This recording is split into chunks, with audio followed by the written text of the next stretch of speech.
and a good Halloween evening to you all. I hope everyone is well and has something appropriately spooky planned for tonight, unless I'm your supply of appropriately spooky, of course. And this is the Church of St Mary the Virgin at Wanstead. For those of you that like churches, you'll have seen my church tour of it, but I filmed the church down in the crypt and a churchyard tour over a month ago. So if that's your thing, wait for the churchyard tour, which will be hitting the page after Halloween.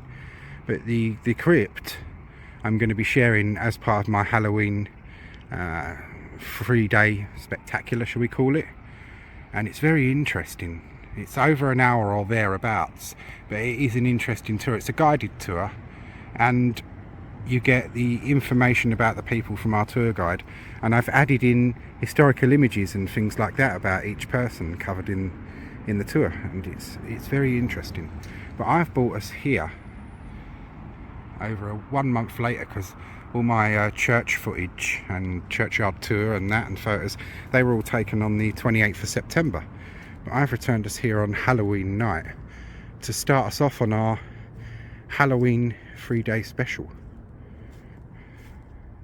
Because this churchyard has several ghosts that have been seen a good number of occasions over the years. And I'm heading us towards our first ghostly location. And it's a pretty famous one as well. Many of us will have heard of the man I'm going to tell you about in our ghost story. But before I get into the ghost stories, I'm going to tell you in a minute about some of our Halloween traditions. The Halloween that we know and how we celebrate it, how that came about, and how we get some of the traditions like trick-or-treating and jack-o'-lanterns and things like that.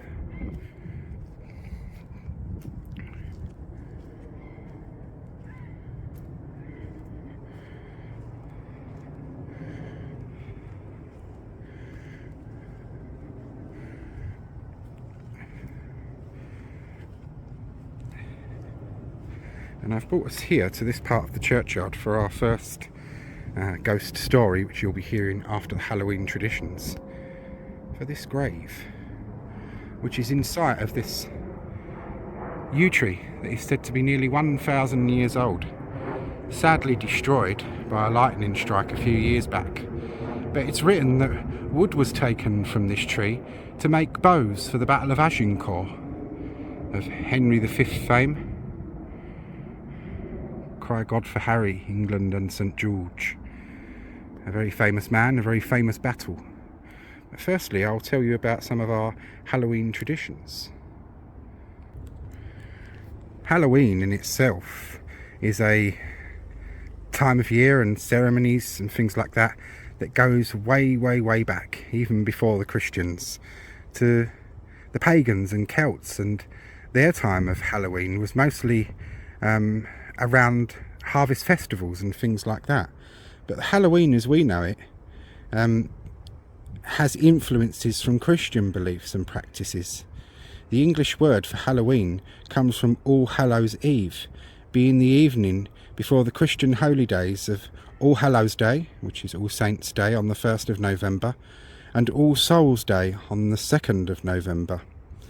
These 3 days are collectively called All Hallowtide, a time when Western Christians honour all saints and pray for the recently departed souls who have yet to reach heaven. All Hallowtide custom of baking and sharing soul cakes for all Christian souls has been suggested is the origin of trick-or-treating. The custom dates back to at least the early 15th century and was found in parts of England, Wales, Flanders and Bavaria and Austria. Groups of poor people, often children, would go door to door during All Hallowtide collecting soul cakes, in exchange for which they would pray for the souls of the dead. And that's where the origins of trick-or-treating is thought to come from. This was called souling. Soul cakes were also offered to the departed souls themselves to eat. As with the Lenten tradition of hot cross buns, soul cakes were often marked with a cross indicating that they were baked as arms. It is said that around the time of Halloween and All-Hallowtide, that the veil between our world and the realm of the dead is at its thinnest, allowing contact with the departed souls to be all the more possible. And another Halloween tradition as well of jack-o'-lanterns. We're used to seeing them as carved pumpkins with some pretty great designs nowadays, but they weren't always pumpkins. In the early days they were turnips that people would get, hollow out, and carve horrifically spooky faces on, put a candle in them and put them in the windows, and that was done to fend off witches, ghosts and the evil eye. And that's our little Halloween traditions. And it is still relatively light outside, and that's not going to do for ghost stories at all, is it?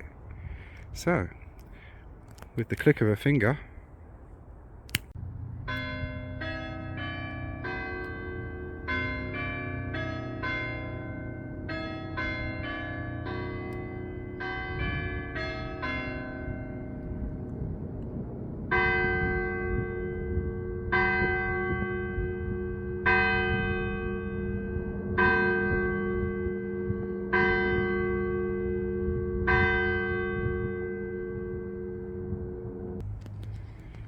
and I've returned us here, and it is dark now. I've got the light on my torch on my phone, but this is it, how dark it is without.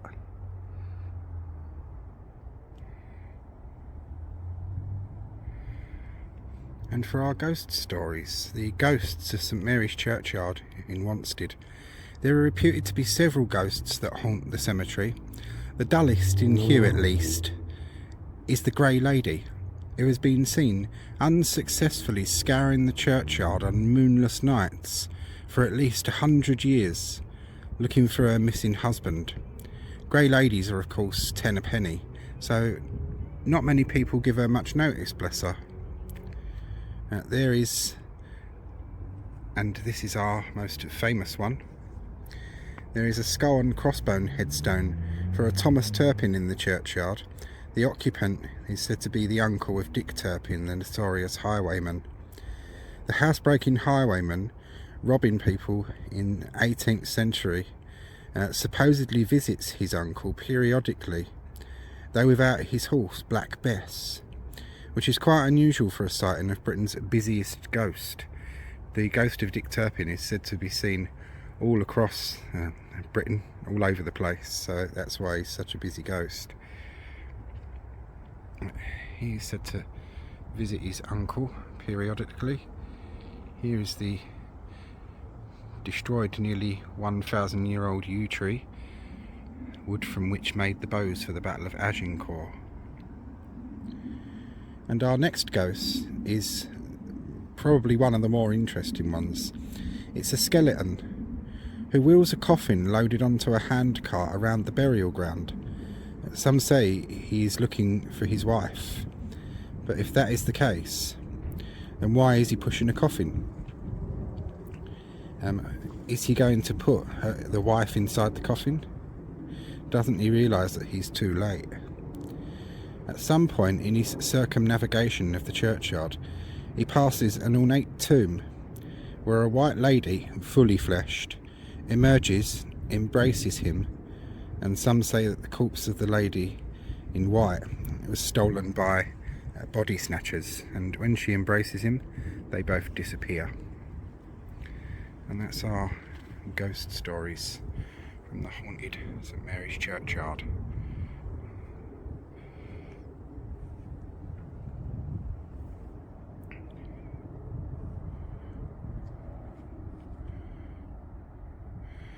And I'm not just saying this, but this churchyard has an extremely eerie feeling to it, and some weird unexplained noises while I was waiting for it to get dark.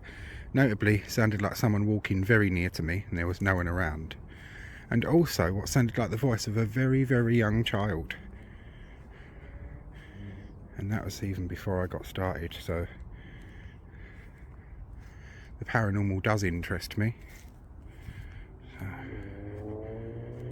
as my nan used to say, it ain't the dead you got to worry about, boy, it's the living. They're the BSTARDS that will do you the real harm. She had a point, but it doesn't make it any less spooky. And this is a watchman's hut. It was installed here in the 1830s, and there was an incidence of body snatching in this churchyard. In about 1830, the parish instituted an armed watch against body snatchers. The watchman first used the vestry room until in 1831, when this sentry box was erected. This was presumably the stone box that was given in memory of the Wilton family. And I'll go more into the newspaper article and everything in my churchyard tour about the body snatching incident, but it occurred in October 1824. Body snatchers, which were a terror of their age. Any God-fearing Christian soul lived in fear of having their body snatched from the grave, because they wanted their body left alone so it could rise on Judgment Day. And this stone in front of the watchman's hut is likely the capstone that will reveal, if lifted up, an entrance into a vault below. It was used by the watchmen to put a brazier on so they didn't freeze to death on cold winter nights. And that's our ghost stories. And that's our ghost stories and our intro for night one.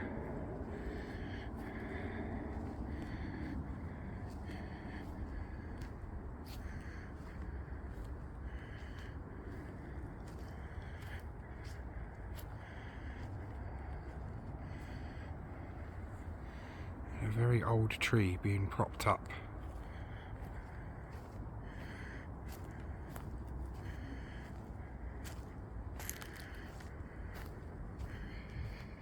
We're just taking a little walk through the nighttime churchyard.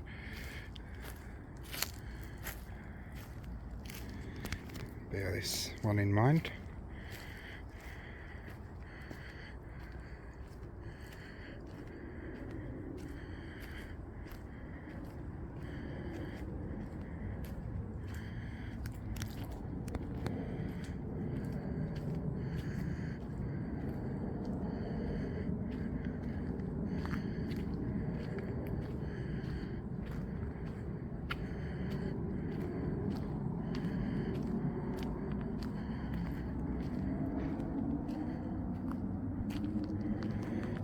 And bear this area in mind.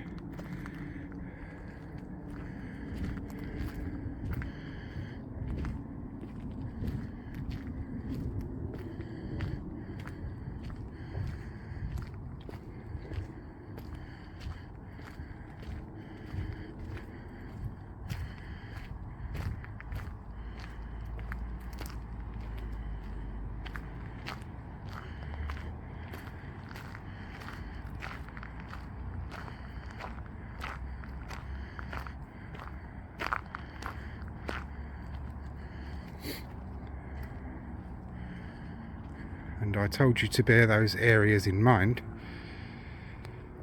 because one of our Halloween nights is going to be taken up with a ghost hunt at those different areas.